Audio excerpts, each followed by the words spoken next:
I don't think there's any moral justification for uninitiated coercion, which is what taxation is, right? The less the less coercion we have, the less non-consensual exchange we have in the world, the more value we can create, the higher the standards of living we can create, the more human flourishing, the more prosperity, et cetera, et cetera.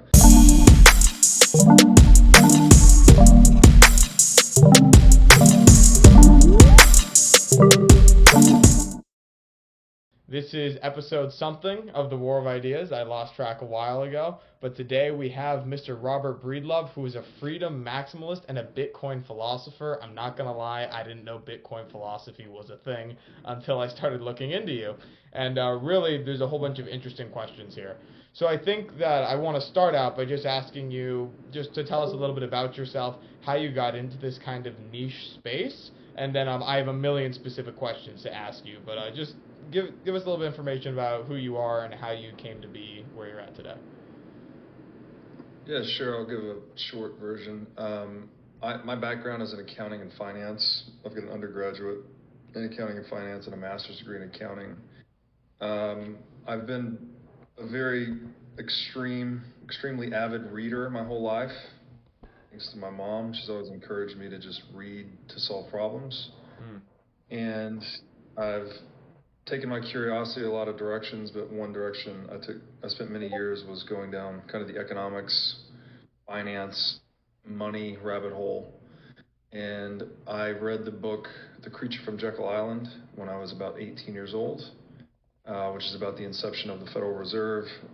It's a true story, but it's written like a literary fiction detective novel. It's really, really, really good. Highly recommend it. Gets into the nature of money, gets into the nature of central banking, and the conclusion is that the monopolization of money is basically the main problem in the world. So, and I discovered that when I was like 18. This is before Bitcoin existed. Didn't know what to do with that information. Just like, this is a big problem, but there's no viable solution for this. And then fast forward 2016, 17, I had just started working for myself. I had a career before that as like a CFO, mostly focused in tech. And I had just decided to start my own business. I had one CFO consulting client, and it gave me enough bandwidth to kind of get curious again and look into things. And so when I started looking into crypto more broadly, I eventually discovered that Bitcoin was the solution to central banking, and started tweeting about it, writing about it, talking about it, and all of those things just became more and more popular. It's kind of like a flywheel effect. And I went from 300 Twitter followers in 2017 to 300,000 in 2022. So I don't know, just talking about the things I've learned, studying the nature of money and economics, and it also gets into all these other domains, like human psychology, sociology, military history, technology, physics, just trying to understand how humans organize themselves, what are the mega-political variables. And I guess in a nutshell, you could say it's a really broad, nerdy topic, and I've discovered that there's a lot of other nerds in the world that like to think about these things and talk about these things too. So I feel very grateful and privileged to do what I do. Yeah, well, definitely this audience is of the nerdy type, so, again, happy to have you on. Before we get to those specifics, I want to talk about the philosophy of freedom maximalism. You're talking about how you're very interested in how people organize themselves on all of these different type of axes, let's say. So what exactly is freedom maximalism? What is that organizational system? What is it, and why do you find it appealing? And then, believe me, we'll get to the central bank stuff. Sure. It's kind of a novel moniker that I use to try to be very specific about what I believe is the right mode of being in the world. You could also say this is libertarianism in the classic sense, not the political party. You could also say this is, some people call it voluntarism, where there's all mutual, consensual, voluntary exchange. There's no involuntary exchange. It's also been called agorism. It's been called anarcho-capitalism. Yeah. Or it's like capitalism in a pure sense. So the gist of it is quite simple, really. And we've known this since King John signed the Magna Carta in 1215. The principles of that document were life, liberty, and inviolable property. So, let people live, let people be free, let people keep what they earn, basically. And leave people alone. Beyond that, just leave people alone. Government exists exclusively, in a philosophical sense, just to preserve life, liberty, and property. That's the reason we create government, this centralized monopoly on violence. We monopolize that power such that we can all live free and trade with one another and create a lot of wealth and prosperity in the process. So freedom maximalism is essentially that, just classical libertarianism, the non-aggression principle, the flip side of which is the principle of self-defense. So, life, liberty, property, leave people alone, in a nutshell, is freedom maximalism. Sure. So I was a pretty hardcore libertarian back in the day, and I still harbor some very significant sympathies. So I'm way into the natural rights stuff, the proper role of government stuff.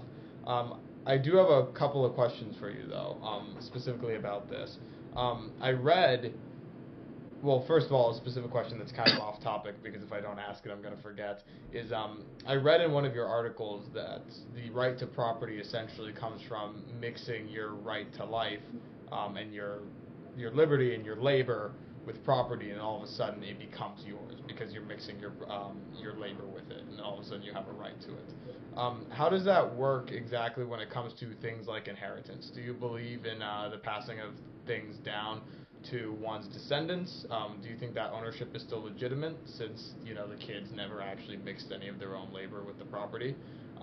Again, a bit of an esoteric question, but this is one that I think about quite a bit. So I'm curious for your thoughts on that idea. No, I can 100% think it's legitimate. It should not be infringed or taxed in any way, because the person who accumulated that wealth choosing what to do with it, right? They're consensually giving it to another person, who presumably is consensually accepting it.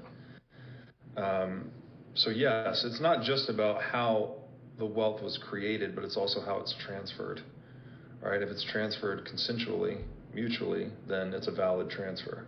Sure. So absolutely, I don't think that's a real problem too, right? When governments want to tax inheritance and all of these things. I think it interferes with the wealth creation process, and it's a disincentive to the wealth creator. If you know that you can't pass along all your wealth to your children or your heirs, whoever you choose, and you're going to get whacked 50% or whatever the number is, then that's a disincentive for you to go and create that wealth. Right. It shortens your time horizon 100%, which is not good. So I want to talk a little bit about the NAP, the non-aggression principle. Do you believe, so I'm kind of confused on what level you believe government should exist at, because there's a difference between, more traditional libertarianism as I understand it, which is that government exists, but it's just extremely, extremely limited, versus anarcho-capitalism, which basically, as far as I'm aware, throws out the government and assumes that everybody, as a rational actor, will be able to enforce the NAP themselves without a centralized monopoly on force like the government. So where are you on that? Do you think that some government is still necessary to, protect those rights and liberties, or do you think that, self-defense and organic unity will handle that sort of thing? I try to think very practically about this, and I always point people on this topic to a great book called The Sovereign Individual. It goes into this esoteric exploration of the economics of violence or coercion. So it's actually things like the invention of gunpowder radically changed the way we organize ourselves. Because before gunpowder, you could have a knight on horseback that was basically unstoppable, right? He was the law of the land. It was the most powerful military technology of the day. You know, one knight on horseback could kill 50 peasants, something like that. Right. Then, with the invention of gunpowder, all of a sudden, a single peasant from 200 yards with a rifle can kill the knight on horseback. So the knight on horseback, that was the law of the land, ceases to become that, and the peasants become more free to self-organize just as a result of this invention. So I think a lot of it comes down to that it's really the way. The primary mega political variable that we organize ourselves under is technology, ultimately. It's like the technological paradigm we inhabit determines what we do and how we do it. And to the extent technology can be used to extract wealth from someone, which is another way of saying to the extent that it is profitable to steal from someone, is the extent to which we have crime and government. And the inverse is also true. So the harder and more expensive it is to steal, the less relevant crime and government become. So what do I think? I think that the big deal with Bitcoin is that for the first time in history, we have this form of globally transactable money or an asset or property, whatever you want to call it, that does not need a centralized power to enforce a property right in. It's very unique in that sense that owning and knowing have become the same thing. Because to know your private key is to own your Bitcoin. So it's just this purely informational property relationship between an owner and their asset, and you don't need the government to acknowledge that or enforce that, right? It's independent, it's orthogonal to the government or the state in general. So by giving people access to this form of property that a government is not needed to enshrine or enforce, I think it lowers the relevance of government in the long run. Now, I also try to distinguish between the government and the state. We often use these as if they're interchangeable terms. Government is something, again, as long as that it's consensual and we're agreeing upon these rules and I can opt out, we're always going to have government, right? Your homeowners association is like a little tiny government, right? Everyone gets together and says, here's some rules we want to apply to the neighborhood, right? We don't want certain colors on the house. We don't want broken automobiles in the front lawn, whatever the rules may be, and they can fight amongst themselves, negotiate amongst themselves to determine what those rules are. And then once those rules are chosen through some, presumably democratic mechanism, they're applied evenly to everyone in that homeowners association. That's fine. That's a little mini government. It may involve some unfriendly conversations and disputes at times. But the key point is that at any time, if you as a homeowner don't like the rule set you're in, then you can opt out, right? You can sell the house, you can move to another neighborhood. That's not the case, for instance, in the United States. If you have above a $2 million net worth and you decide, hey, you know what? These services I'm receiving aren't worth the tax burden that I'm paying. I think I'm going to take my wealth and move to another country. Well, the U.S. imposes what's called an exit tax in those circumstances. So they would take a certain percentage of your wealth above $2 million and steal it from you before you're able to rescind that contract with them. So that is the problem. The state that actually steals and extracts wealth and it inhibits this voluntary process or consensual process of people moving to where they are treated best. That is what we need to mitigate and eliminate, ultimately, in my opinion. The less coercion we have, the less non-consensual exchange we have in the world, the more value we can create, the higher the standards of living we can create, the more human flourishing, the more prosperity, et cetera, et cetera. Another way to think about this whole thing is what we're doing in the world economy is trying to make best use of our time. The classic division of labor. I'm better at making hats and you're better at making boots. We both benefit if I specialize in hats and you specialize in boots and we trade. That's like the very general principle that makes cooperation more profitable than attacking one another, essentially. If every human hour we spend stealing wealth rather than producing wealth is a it diseconomizes. It's not a good use of human time, right? It's a zero-sum game. If you steal my hats, no new hats have been created. You have spent time stealing from me. Aggregate goods did not go up. Actually, my incentive to produce hats went down because someone stole from me. Whereas if we had all of our hours engaged in production, we would actually create more goods per human hour, which is more prosperity, more human flourishing. Right. So what we're saying here is like the degree to which we can disincentivize or mitigate theft is the same degree to which we can increase or enhance human prosperity and flourishing. There is so much there that if I asked every question I wanted to, it would be the entire rest of the show. So I'm going to limit myself to just a couple things. Number one is I 100% agree about the exit tax. That feels horrific. Would you say that in a system where there is no exit tax, where there is no barrier to exit other than, just the practical realities of getting from point A to point B, would taxation within those opt-out systems also be considered stealing by you, or would they not be because you can opt out very easily? Well, we got to be careful with our terminology here because that's what taxation actually means. It's something like tribute. If you've ever seen a mafia movie where they control a particular territory and they go around to every little merchant, every barber, coffee shop, bar, etc., and they charge them protection money. Yeah. Right? They go and say, "Give me X dollars and we won't hurt you." Basically, that's essentially what taxation is. It's not consensual. It's not. Well, you can't really negotiate it because you're being faced with coercion. So when we talk about these exchanges with government being voluntary or consensual, like if there was a physical service provider that you could say yes or no to, that would no longer be taxation. That would be a security fee, something like that. Okay. So it's not black or white, but in general, it's the power to say no that keeps producers honest. Right. If you have no alternative and you're dealing with a monopolist, that's when things get pretty bleak and prices go up, quality goes down, and human flourishing suffers.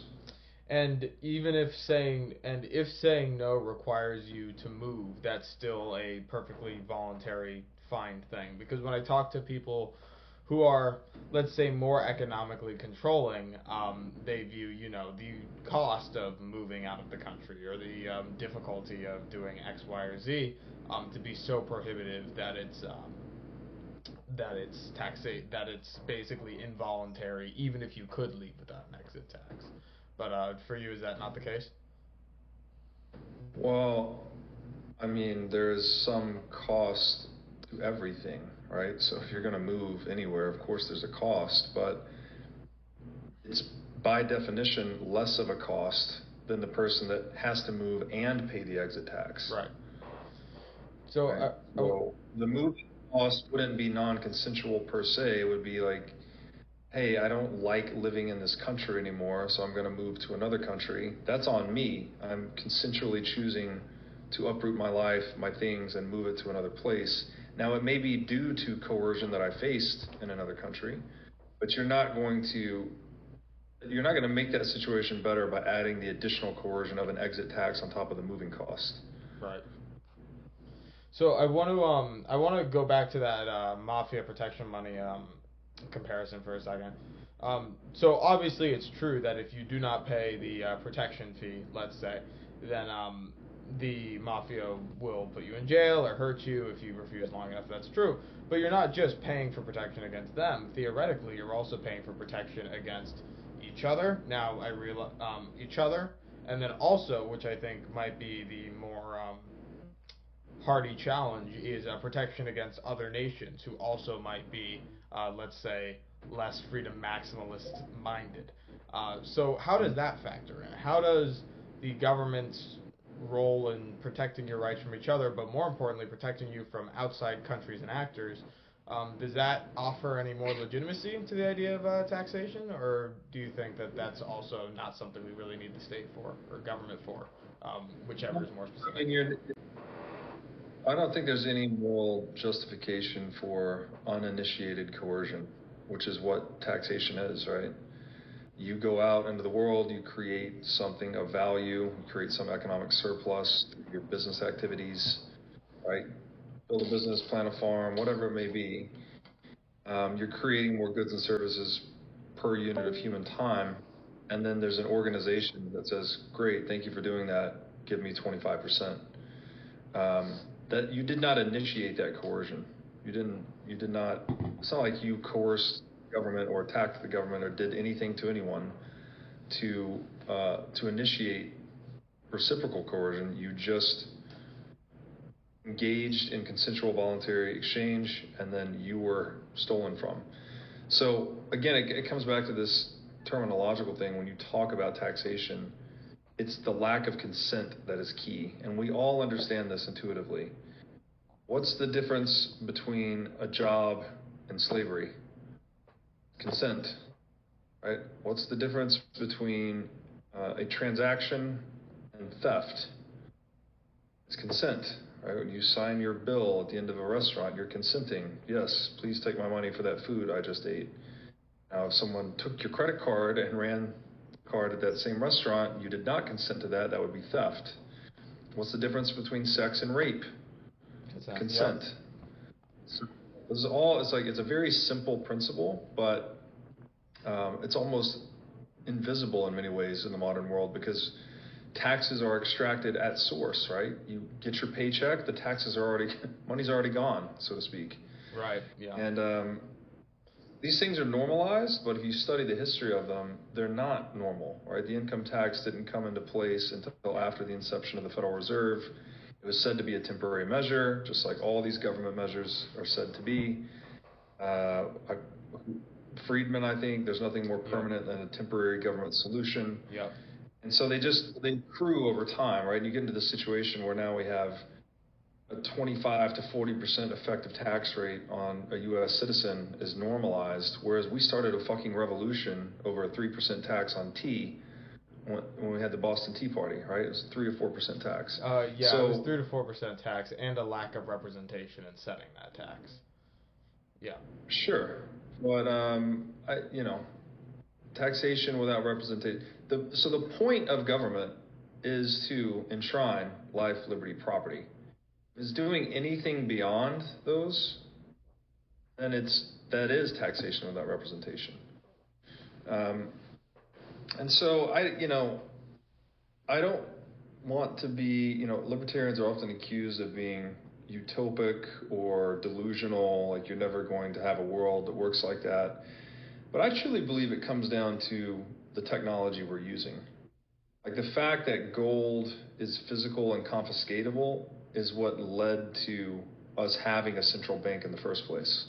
We needed to put all the gold in one place, not only it being confiscatable, but also gold not being portable is the reason we abstracted into a paper currency to make it more useful. But what you end up doing is you concentrate all that money and power into one institution, and then inevitably, as Lord Acton said, power corrupts and absolute power corrupts absolutely. So that institution becomes very corrupt. And I think if we have a new technological paradigm, which we do in Bitcoin, this sound money that's immaterial, dematerialized, you don't need to centralize the custody of it to make it globally transactable, then all the institutional realities we build on top of it look a lot different. We don't need a central bank anymore. We don't need monopoly on money.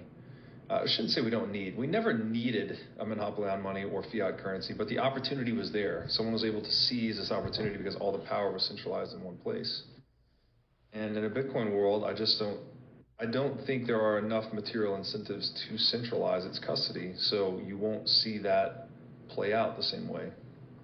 I'm going to ask you one more question on the governmental consent thing, and then we're going to dive into the Fed and into the Bitcoin stuff. So it sounds like, to me, and you correct me if I'm wrong, that if, let's say, once you reach a certain age of maturity and you were offered a consensual choice, like let's make the social contract real, like you actually get to sign a contract, or you get to say no, and you can opt out and you can leave. Would that be enough, do you think, to make everything the state does consensual if you really did voluntarily sign in and say, in exchange for this tax rate, I get the conditions that provide stability for me and security for me that allow me to do all the things I want to do, including economic things, and therefore I can consent to the authority of the state. I actually signed this.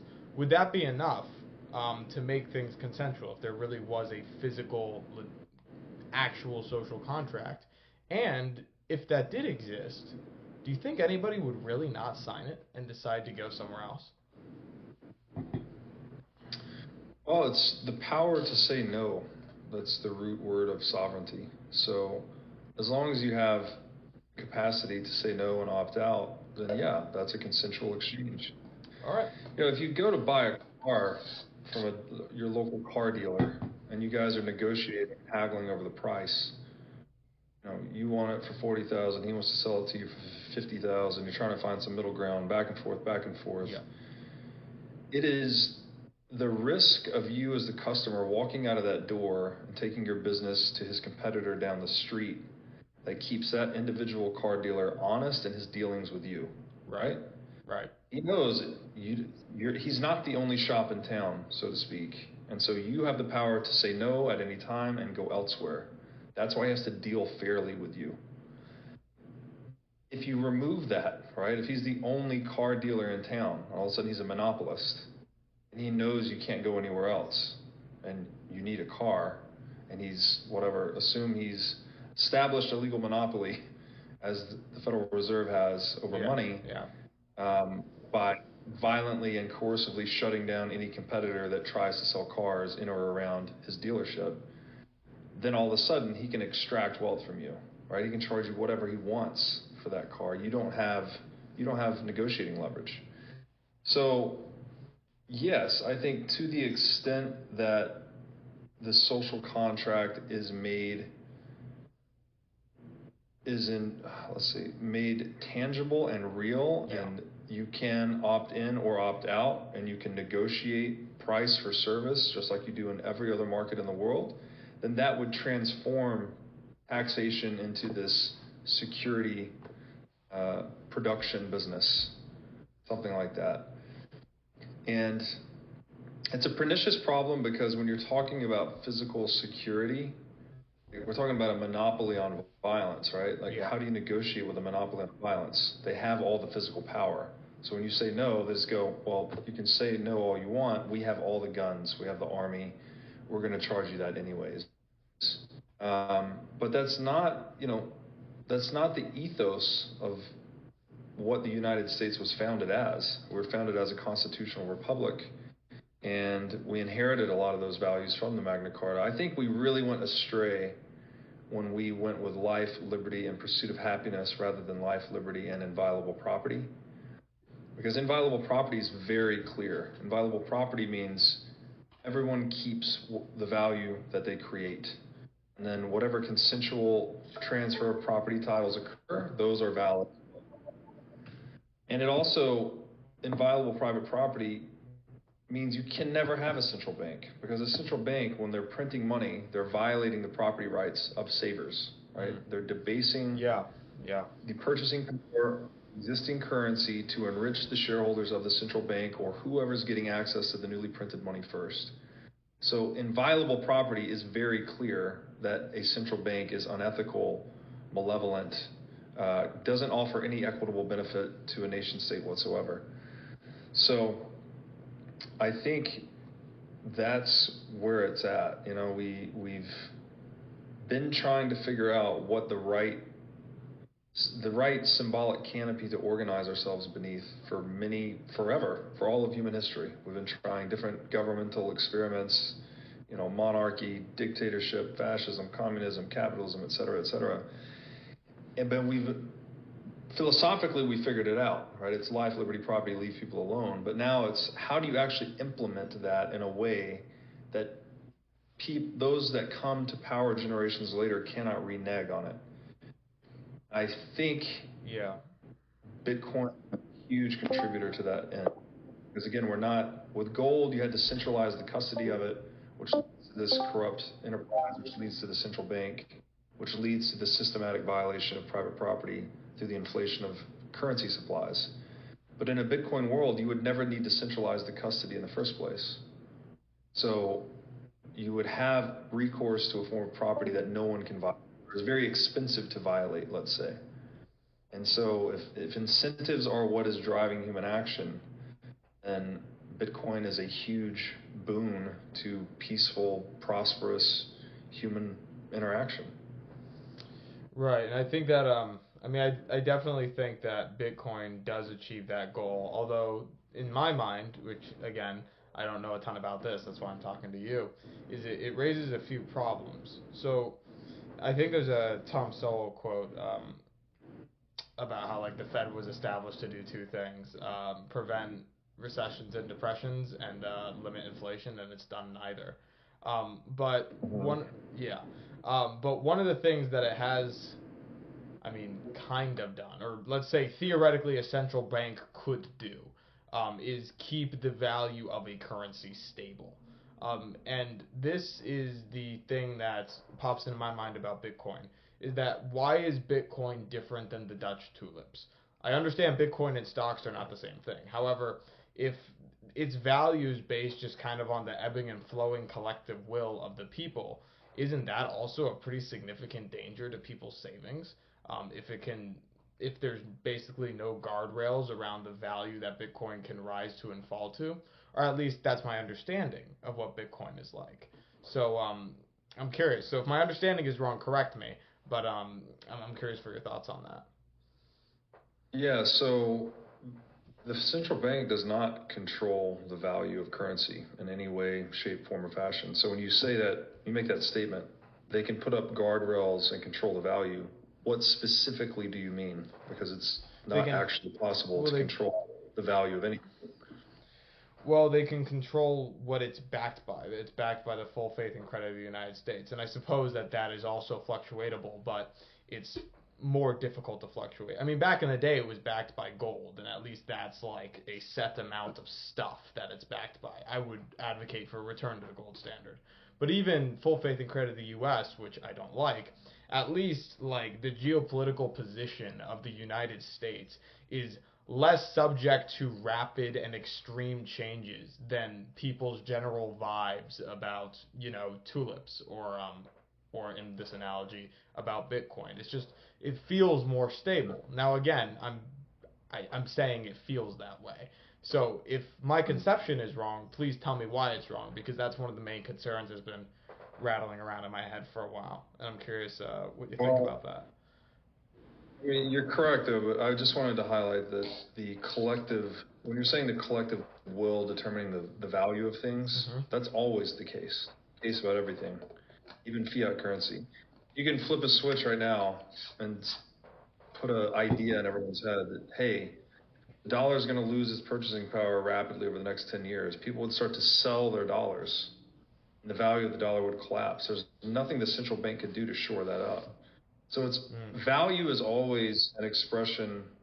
We only understand what humans value by what they do. So it's always a function of human action. If I'm going to walk across the room, that tells you that I value being on the other side of the room more than I value being where I'm at. That's the only way we can determine value. So the central bank would argue that they preserve the purchasing power stability of the currency over time. I would say this is a totally bogus argument. Now, when the dollar was pegged to gold, that's much more accurate, right? Gold actually does have a more stable purchasing power. But even then, it's just subjective. Well, and then if you look at, and it also depends on your time horizon, because the Fed was incepted in 1913, so we're talking about 110 years ago. The dollar has lost over 99% of its purchasing power in 110 years. So is that stable? Well, obviously not. It's stable to the downside. I would not call that stable. Declining at a stable-ish rate. But the sort of like bait and switch that has occurred is after World War II and the United States held the Bretton Woods conference, and it said the dollar would be pegged to gold, all other international currencies would be pegged to the dollar. that was how we baked in this, what the French called the exorbitant privilege, that we could just print new dollars, export them, print dollars that require us no work to produce, send them to other countries in the world in exchange for goods and services that require work to produce. So it gave us this asymmetric advantage and a means to acquire wealth. And other countries agreed to this only under the conditions that those dollars were then redeemable for gold. Mm-hmm. So if the United States had too many dollars, France or whoever could call the bluff of the U.S. and say, you know what, I think you've printed too many of these. I don't want the dollars anymore. I'll take the gold. I'll take the thing nobody can print or counterfeit, which is the gold itself. Right. And indeed, it was, so 1944, 1945, we have Bretton Woods. By 1971, we have 6 times, we've levered our gold stash 6 to 1, right? There's 6 times more dollars outstanding than there is gold to justify it. So we've totally overissued dollars by that point. And that's why Nixon, when I think it was Germany that tried to repatriate the gold, they said, you know what, we don't want these dollars, we'll take the gold back. And that's when Nixon said, this is one step too far, we're going to suspend redeemability of gold. And all the currencies began to just float against one another. So that is, again, it was the dollar kind of inheriting the confidence, people's confidence in gold. The dollar inherited that. And then people, because we can be duped, like we get used to just dealing with this paper instrument, especially after a few decades go by, and you just forget, you don't understand that, this thing used to be redeemable for gold, or why that mattered. And if you combine that with a world that's globalizing and economizing, and we're putting out more and more goods and service, so there has been potential, people have grown, people have made fortunes, you can really start to forget why it matters that the currency be redeemable for gold, that there be some restraint placed on the government's capacity to issue currency. Because if it doesn't, then it's just an organization that can never take a loss. Right. We call them deficits when it comes to governments. Say deficit spending, things like this. They're spending money they don't have. So how do they pay for it? They print new money. Who suffers when you print new money? Savers. Savers are being expropriated through the printing of money. So all we're saying here is the government needs to be accountable for its actions, for its spending, for the preferences of citizens. And in order to enforce that accountability, you have to have sound money. Right? People have to be able to call the bluff of the government. Other countries need to be able to call other countries' bluffs, et cetera, et cetera. When you centralize and monopolize currency production, especially on a fiat standard, there's no mechanism of reconciliation. The government just keeps getting bigger and bigger and bigger and bigger. And here we are in 2023. Look what's happening in the world, right? We have health ministers that are morbidly obese. We have children getting their genitalia butchered under gender reassignment legislation. And we have very high inflation rates. The inflation, the world is falling apart. And the world's falling apart because government is overgrown. Government is overgrown because currency production is monopolized. And currency production is monopolized because Bitcoin hasn't fully monetized yet. So this is where Bitcoiners get really passionate, I think, and we say fix the money, fix the world. So governments have to be accountable to their P&L just like every other business in the world. So on an economic level, I definitely understand the pull of Bitcoin. So let's go there for a second. How exactly is Bitcoin's value totally derived just from the fact that people value it? Or I've heard the argument that because you actually have to mine it, because it takes a certain amount of, let's say, mathematical and work, a certain amount of energy that actually has to be put into the system in exchange for the Bitcoin. Do you think that backs it as well, or do you think it's mostly just the voluntary thing?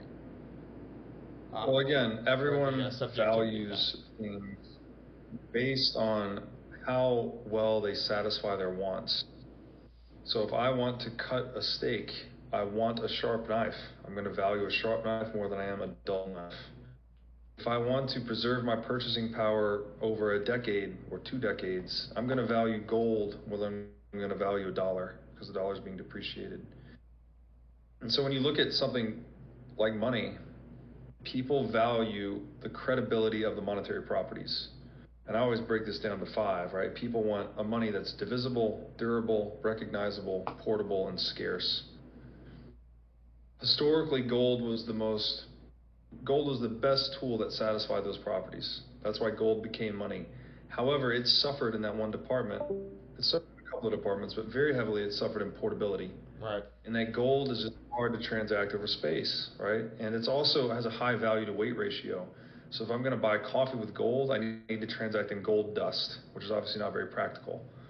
So we needed to abstract gold into a currency to make it more usable, more transactable for a globalizing world. The problem with that abstraction, of course, is that you now needed to trust a custodian to say, I'm holding 100 tons of gold, I've issued 100 tons of paper, I have not issued any additional paper. And that temptation has proven to be wholly irresistible by human beings across history. So when you look at Bitcoin, it's basically perfected those properties of money. It's infinitely divisible. You can break each one down into 100 million subunits called sats. If that were ever insufficient, say a cup of coffee cost a half a sat, something like that. Great. You can increase the divisibility. Right. So you could go from 100 million subunits to a billion to 100 billion. You can go as far as you need. And it only requires a soft fork. So it's a backwards compatible upgrade. Very easy to accommodate with Bitcoin. Bitcoin's also infinitely durable. The analogy I like to use here is, the Bible is just this distributed piece of information. You can go and physically destroy as many Bibles as you want. You can go on an all-out Bible burning campaign, but you will never extinguish the Bible as a concept, right? It's distributed information all over the world. It's basically infinitely durable. I think as long as there are human beings, there will be a copy of the Bible. So Bitcoin's very similar. It's just distributed information. Every node, every miner has a full copy of the entire transaction history, the entire software. It's everywhere and nowhere, right? It's replicated so many times that it makes it very impossible to destroy. So although it's immaterial, it's essentially perfected durability. Obviously, by virtue of it just being pure information, you can move it at the speed of light. Like to hold Bitcoin is to just hold literally a string of information called a private key. You can transmit that private key over anything that can transmit information. And so obviously it makes it very portable.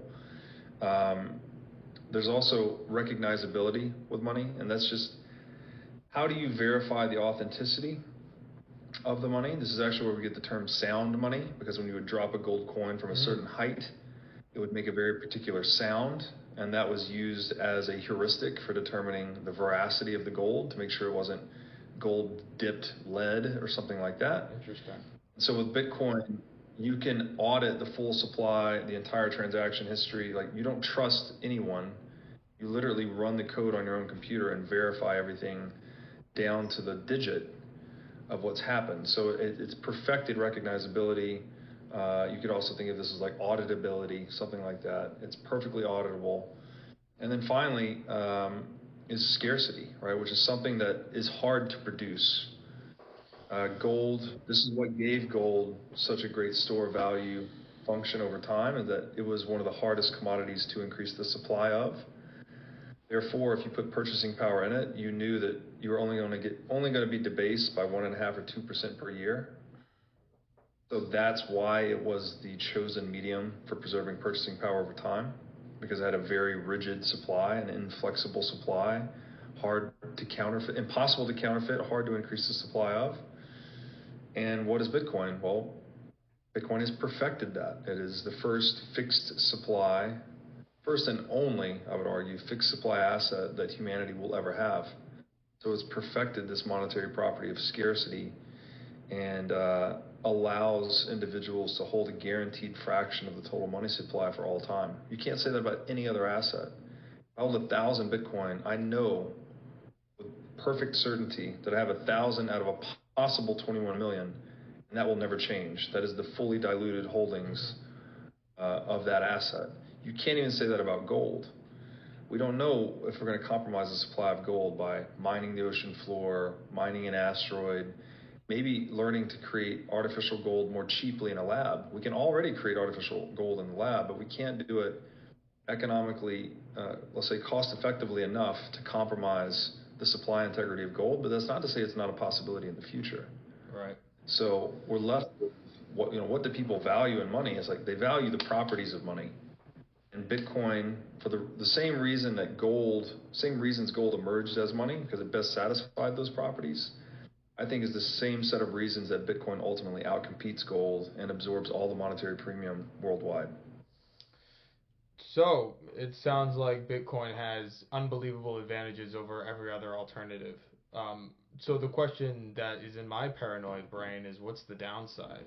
I tend to be very skeptical. I get another Tom Sowell quote: "Is there are no solutions, only trade-offs." So what are there any particular downsides to Bitcoin? I mean, like, one of the crazy events in my head was like EMP takes out everything electronic on Earth and then there's no more Bitcoin. I mean, is that really the only stuff that we need to worry about? Only like kind of fanciful apocalyptic stuff? Or are there any more like practical downsides that we'll have to deal with when it comes to dealing with Bitcoin? Or is it really just purely miraculous? People ask a lot of these questions, right? Because you start to realize that Bitcoin does offer many, many advantages. It's a evolutionary step change in money in a way, right? We've been dealing with gold for a long time and all of its issues. And in many ways that shaped human history. But now we have discovered or invented something that's actually an order of magnitude better than gold. And the implications become very significant if you study it deeply. And so you do end up in kind of these long tail events when you're thinking about what could stop Bitcoin. And it's usually like some type of, like you said, a global EMP. I think another good question is, how do you turn the internet off everywhere forever? It's not enough to shut down the internet for a few days or a few weeks or even a few months. You would literally need to turn the internet completely off permanently. And again, it's easy to say that. Like, it almost sounds like there's an on-off switch somewhere. Someone can just like turn off the internet. But anywhere two computers are connected, there is an internet, right? So you'd have to stop the connection of computers permanently everywhere. You'd have to prevent people from linking communication devices together.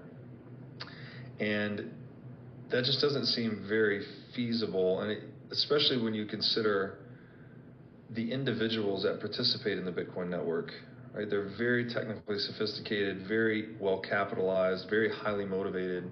Bitcoin is already the most secure computing network in human history.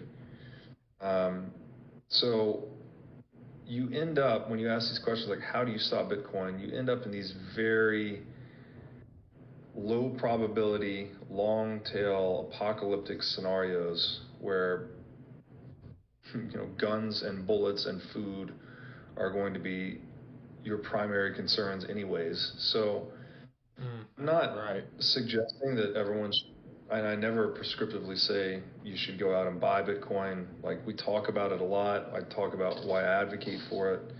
But ultimately, I think people should just study Bitcoin, study gold, study the nature of money itself, and determine for them what's right. If you're a very scared person and you like the comfort of living inside the state and you don't want any risk and you don't want to rock the boat and you just want to like go to work and get taxed and not ask any questions, then maybe the dollar standard's great for you. Maybe you don't mind that. If you're a little more skeptical of government and a little bit more studious of history, then maybe distrustful of technology. You're an older guy, you're not, let's say you're a boomer or older, maybe some gold in a safe or gold buried in the backyard is right for you. If you're, I'm an old millennial, 37 years old. I'm comfortable with technology. I've studied the history of money. I've studied Bitcoin very closely for the past 6 years. I have a high degree of confidence in its persistence. The network has had basically perfect uptime for the past 14 years. As I said earlier, it's the most secure computing network in the history of the world. That's something that's, for me as a young man, that studied it, I feel good making a bet on that. Well, so there's not any single answer, right? Value is subjective. We all choose what's right for us based on our phase of life and circumstances. And but the existential questions about Bitcoin, you end up in these. There's no basic scenario where Bitcoin just fails and stops working. It's always some far out apocalyptic, global EMP wiped us out, some kind of solar flare wiped everything out, somehow the internet was disabled everywhere. They all end up describing a situation where we somehow return to the Stone Age. And so if that's part of your model, then account for that and don't hold a hedge against Bitcoin in that scenario. If that's not part of your model, then maybe Bitcoin's a good fit for you. Well, you certainly make a compelling case to diversify at least a little bit. So my last question for you is this is actually the question that moved me away from classical libertarianism a little bit, which is kind of why I saved it to the end, which is I am not so it kind of applies to the governmental side of things in terms of taxation, in terms of like not really needing the state and the NAP. And it also kind of is married to the economic thing, which is how realistic is this really when understood in the context of what human nature is actually like? Because to me, it sounds like you are creating a type of power vacuum. Maybe not in the Bitcoin side of things, because our technology is really good over there. But at least when it comes to like organizing humans in a state-like organization, if everything is moderated by the NAP and everything is just voluntary, to me it looks like that's a power vacuum that somebody who is malevolent, who is charismatic enough to gather a whole bunch of force, will try to step in and fill that power vacuum. I'm somebody who's very skeptical idea that you can maintain a power vacuum like that, and I have reached the intermediate conclusion, because I'm sure I'll change my mind on this going forward, that it's better to have something in that power vacuum that is, okay, rather than trying to maintain a vacuum that will ultimately collapse into something horrific. I mean, sorry for giving you my thesis on that, but do you think that there is such thing as a power vacuum? Do you think that human nature is compatible with this type of freedom maximalist society? Do you think there's a risk there?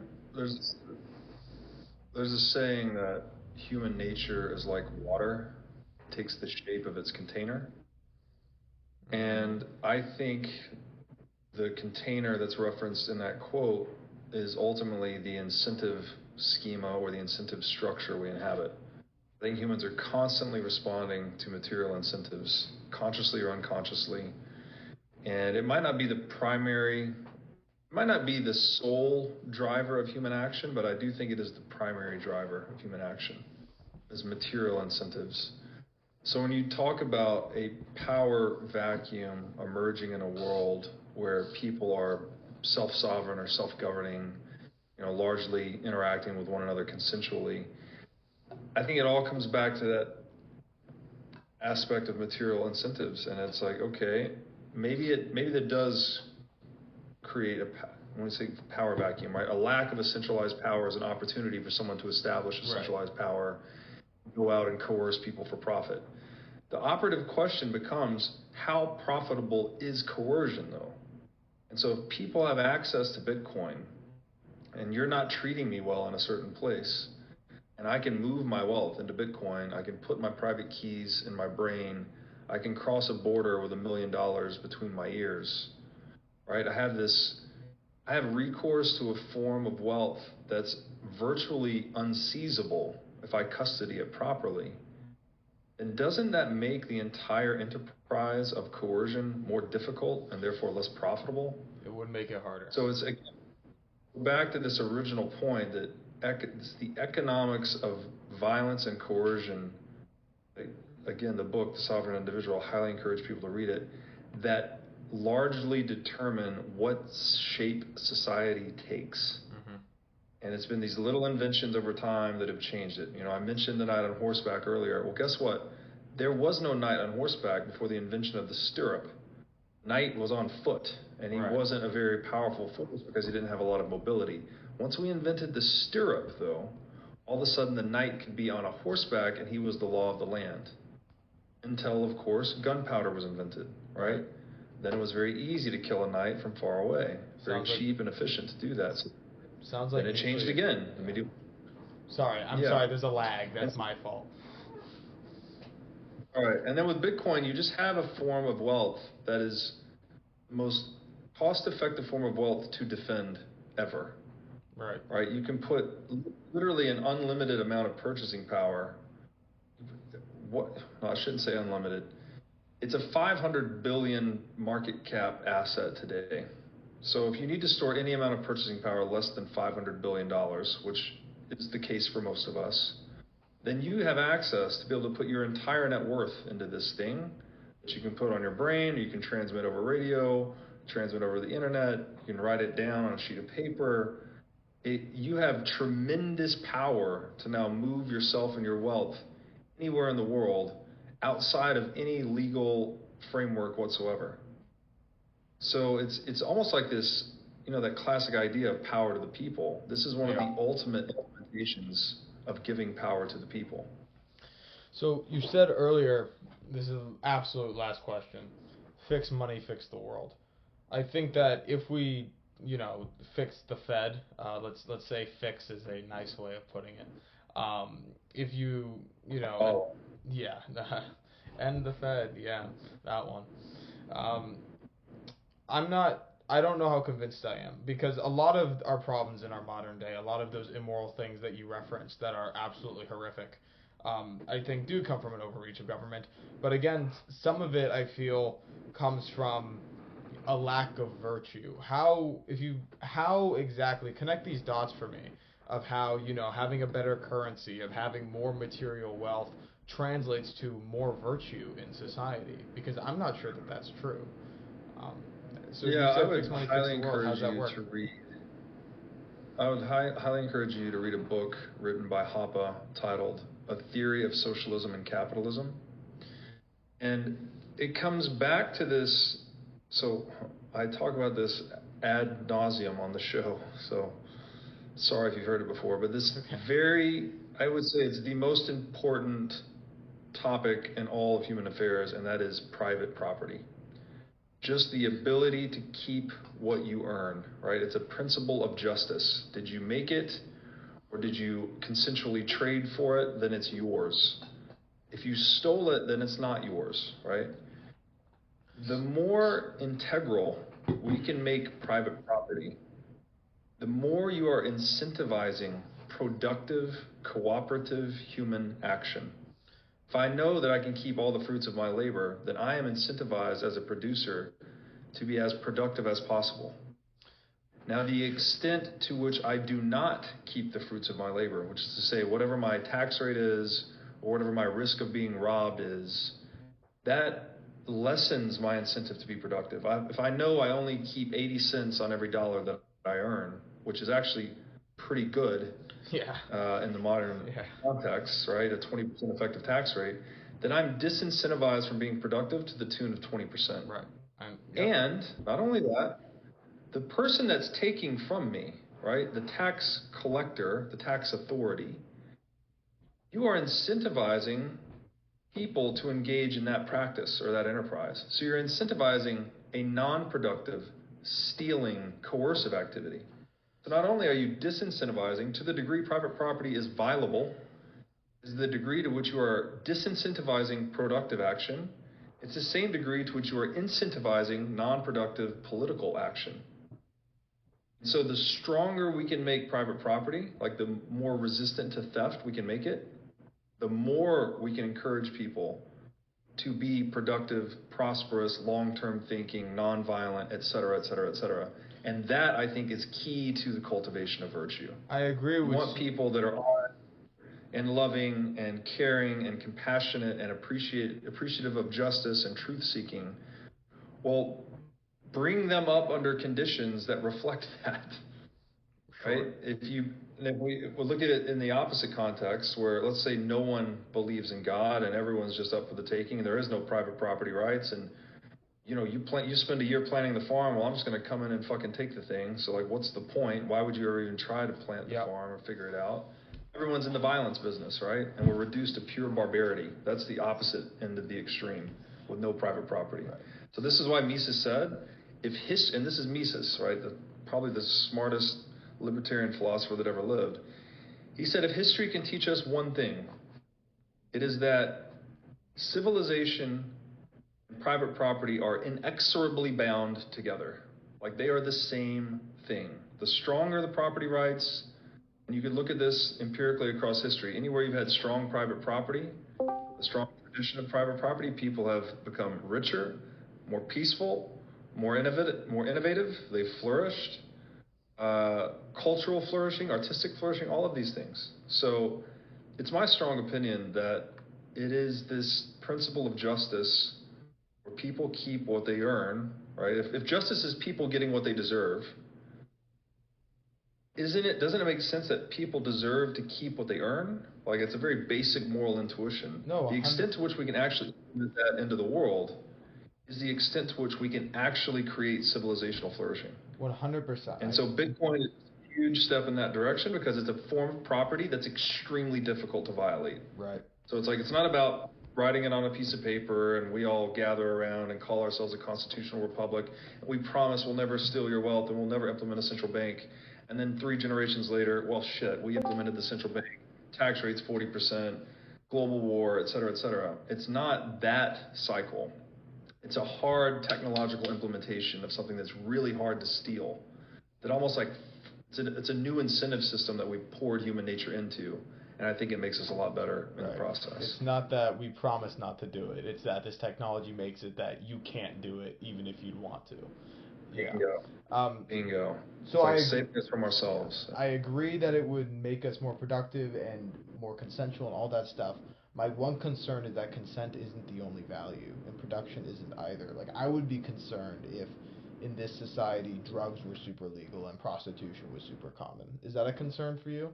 Because I could see a reality where you have a NAP, Freedom Maximalist Society, that also happens not to believe in some of those parts of God and is perfectly happy with those types of things. Keep in mind, too, that when we say like a freedom maximalist society, it's almost like presupposing one giant society that abides by one code of values and laws. Like, that's really not the case. That's fair. People all over the world are going to split themselves into different buckets, different tribes. Like, maybe, what country legalized drugs? Was it Norway or something like that? I don't know. Norway sounds right. Norway, Amsterdam. Amsterdam. To some degrees.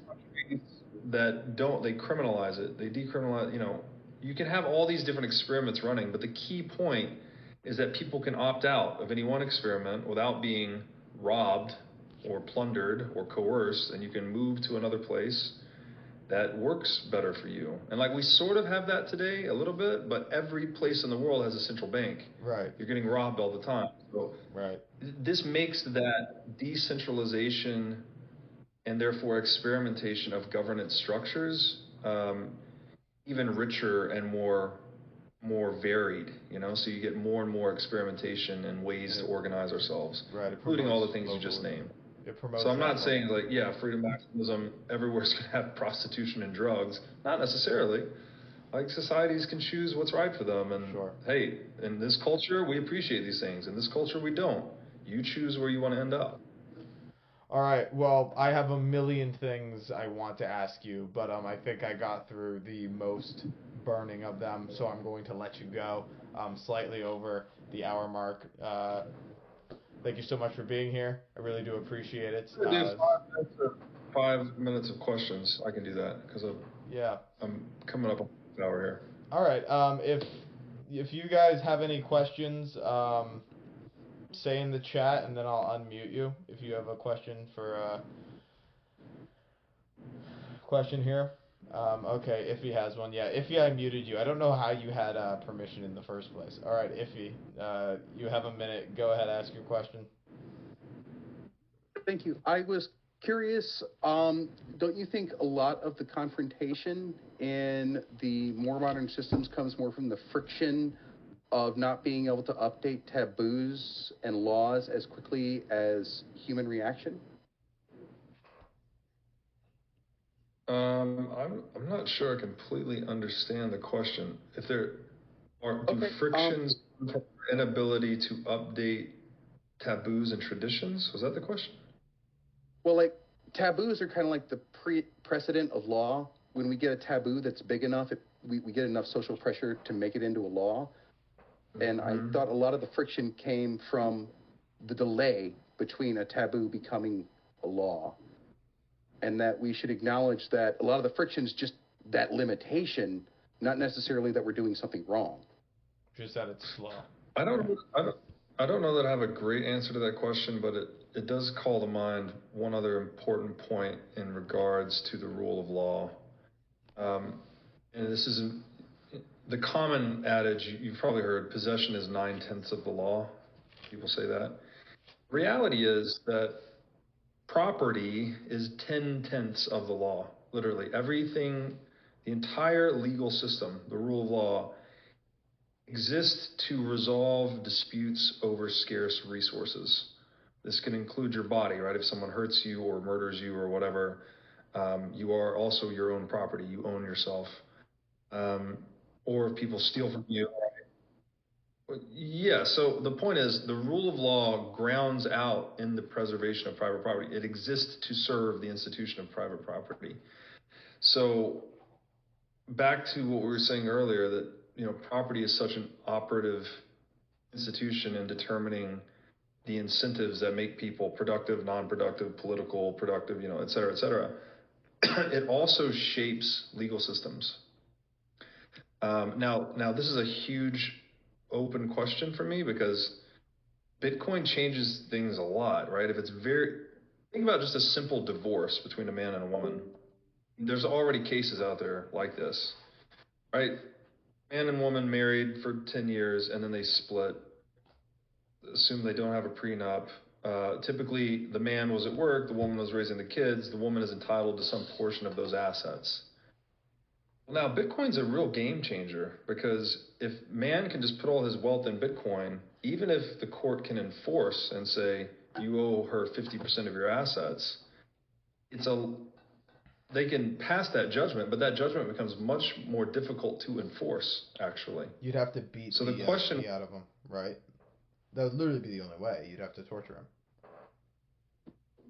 him. I'm sorry, a lot of people were talking at once. I'm just saying that the rule of law, the way we understand it today, it's going to be like these judgments that are useful today, right? In a fiat standard, the judge can just cut his assets in half and send half to her because it's, if it's a real estate title, that's under the aegis of the state. If it's a fiat bank account, that's under the aegis of the state. These assets can be seized and moved, etc.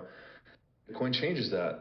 So what does that mean for marriage? Like, I don't know. People will probably renegotiate, right? So maybe when you get married and she agrees to have the kids and he agrees to go to work, maybe he puts some Bitcoin in her wallet every month or whatever it may be over time, such that if they ever do split, she has some, right? She doesn't need to have recourse to the state to try and coerce him to chop his assets in half.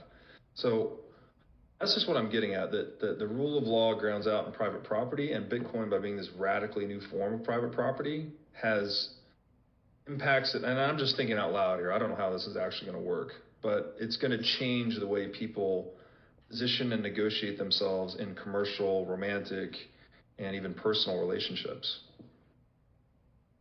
Hopefully it will, if it's less easy to take half of the guy's stuff, hopefully it'll help keep marriages together. That could be what happens if they don't do prenups.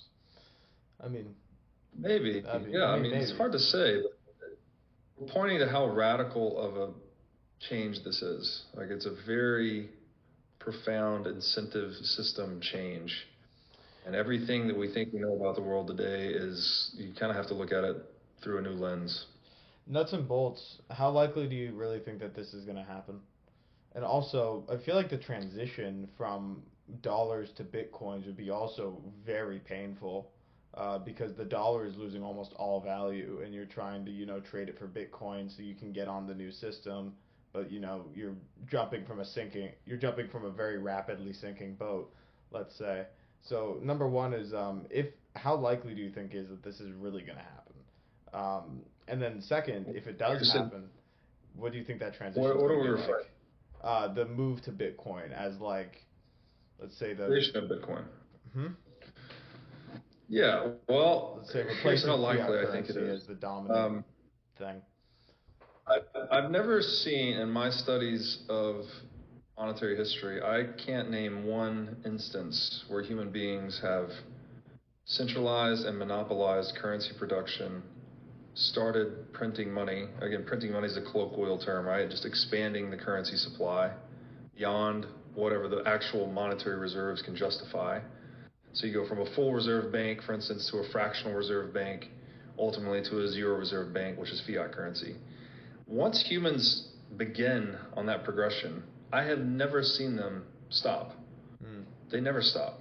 They print money until it's worthless, right? That's why every fiat currency, other than the ones that exist today, right? The best performing fiat currency that still exists today is the British pound. It's 320 years old. It's lost 99.8% of its value in that time. That's the best one we've got, the best, longest lived fiat currency in the world. Once humans start printing money, they do not stop until the money breaks. So what do I see in the world today? I see central banks all over the world expanding currency supplies at unprecedented rates.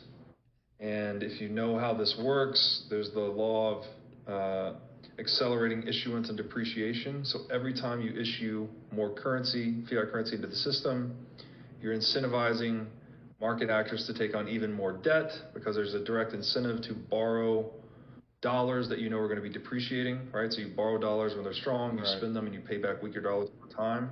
That exponentially expands the liabilities in the system. When the next economic shock comes, all those liabilities get wiped out, and the demand to print money is exponentially larger. So you get these, we printed 700 billion in 2008. We printed 6 trillion for COVID, and we printed another 2 trillion for this nascent banking crisis. So it's an order of magnitude larger. How likely I think Bitcoin is to succeed is how likely humans are to continue printing money. We cannot stop. It is the number one drug we've been addicted to across all of human history, and Bitcoin is rehab. So that's how likely I think it is to succeed. All right. Thank you very much. I think that's a perfect note to end on. Appreciate you coming on. Definitely different kind of guest, and I really enjoyed it. So thank you. Hope I can talk to you again sometime. Thank you. Thanks for that. Have a good one.